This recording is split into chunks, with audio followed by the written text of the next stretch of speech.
My name is Jerry Rosiek, and I am a professor of qualitative research methodology and cultural foundations of education at the University of Oregon. Essentially what that means is I teach teachers and I teach people who are getting their doctorate in education how to do their dissertation. Oh, it's not really that people don't know about this because I do it on campus a lot in a really public way, but people might not expect that I'm a competition barbecuer. I have a group of friends, some of whom are professors, and we go out on the barbecue competition circuit every summer, and we do pitmaster gigs various places around the region. I grew up in Texas, always had good barbecue around me. And then I moved around the country, mostly in rural areas or college towns. The last place I lived was the University of Alabama. And you'd think, well, that must be where he learned to barbecue. And the answer to that would be no, because there was so much good barbecue around me in Alabama that I had no need to cook it for myself. In fact, I would be a little bit intimidated to cook it because there was always somebody right around the corner who was a third-generation master barbecuer who would tell me what I was doing wrong. It was when I got to Oregon, and all due respect to the wonderful culinary talent that exists in Oregon, there was not really good barbecue to be had here. I do like Papa's Soul Food Kitchen. And I took a welding class, and then worked with a professional welder to build our two-chamber counterflow trailer hitch barbecue device that we would take into competition.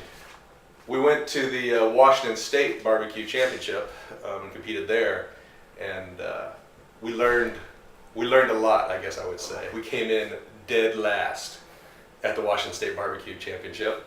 Our last competition was in Astoria. There were, out of 27 different teams, there were 16 that were grand champions in one contest or another over the last year.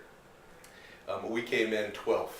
So we moved in not too many competitions, about 3, from dead last to above the middle of a very, very competitive field.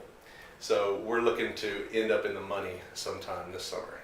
That's our goal. You know, I'm a professor, so I spend most of my, certainly my work days, but also a large part of my social life working with other academics. I also crave having a broader social life, and the barbecue competition circuit is one place where I get to work with lots of people and have a good time. But then there's just the craft.